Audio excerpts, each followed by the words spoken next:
Well, the Snyder Cut is finally here. It's been years in the making, but the fans finally won. I've been posting videos about its existence and how it would be released long before it was actually announced, and I can say that I, for one, am truly happy it's finally here. Zack Snyder deserves to be judged for his film and not Joss Whedon's. I'll post the links to our own video journey in the description. But now we get to see if the film is any good. If it is, will we get more? Is it part of the DCEU canon? I see people arguing that it should be, but I actually disagree. The DCEU has moved on from Snyder's vision. Snyder's vision was a 5-film arc that had an ending. Black Adam, Wonder Woman 84, Shazam, etc., they don't really play into that vision. And to be honest, if they did make Snyder's new film canon, then Batman would be dead in the long run since he sacrifices himself in the final film. So the theatrical release version of the Justice League is official canon. And that's fine, let it be. Let's just have 2 different versions. Let's just consider Snyder's Justice League as a divergence in the timeline. Let the DCU continue on its current path in theaters. Maybe it will finally find itself and find its groove.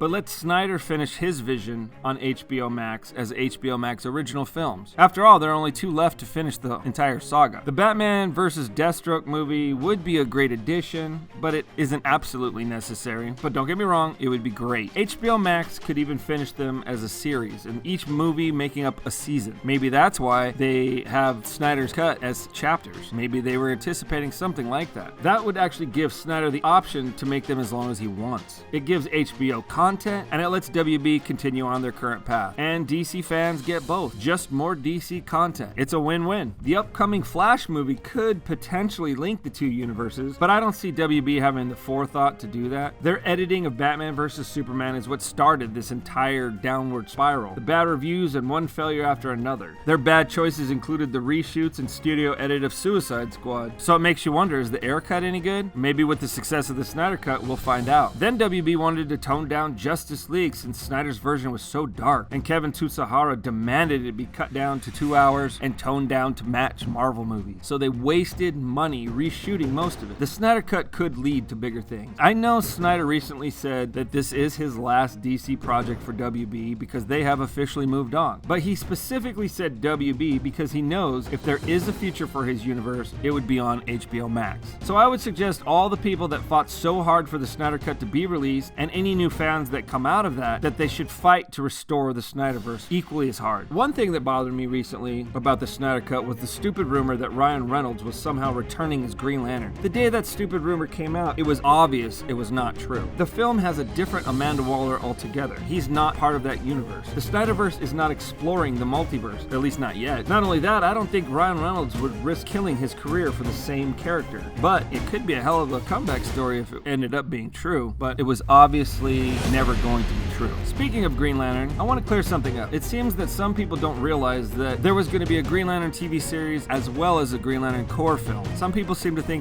they were the same project, and they are not. They were both supposed to be being produced. The movie was to have Hal Jordan and Jon Stewart lead it as partners, which is why they were both absent from the TV series lineup. But unfortunately, there hasn't been any news about the Green Lantern Corps film, and it's not even listed on the slate of upcoming films anymore. But it was part of the plan, and it's even still listed on Mad Ghost Productions' website, which happens to be Jeff Johns' company. He was writing the film. So, I mean, I thought we were going to get twice the goodness of Green Lantern, but it looks like, as for now, it will just be the TV series, and the TV series still won't have Jon Stewart or Hal Jordan. But keep your fingers crossed that they do pick up the Green Lantern Corps film, because that could be amazing. Also, I was certain at one point that despite the rumors of Michael B. Jordan as Superman last year, that he was on lock to actually play Jon Stewart, and that was a distractionary report. But with the lack of Green Lantern Corps news now and the announcement of a Black Superman film, he may end up Superman after all. I believe he actually pitched Calvin Ellis, but I really hope they go with Val Zod. He is so much more interesting of a character, and it would give WB the opportunity to build a universe properly using Earth 2 characters. Either way, we'll see what happens. I personally think Michael B. Jordan would make a better Val Zod than Calvin Ellis anyway, but I'm still actually hoping that we'll get Jon Stewart out of it. In the meantime, I will be reviewing Zack Snyder's Justice League soon once I see it, and I will probably go back and review Man of Steel and Batman vs. Superman, the Ultimate Edition, since that's the real version and the theatrical was a disaster. Till then, hashtag restore the Snyderverse.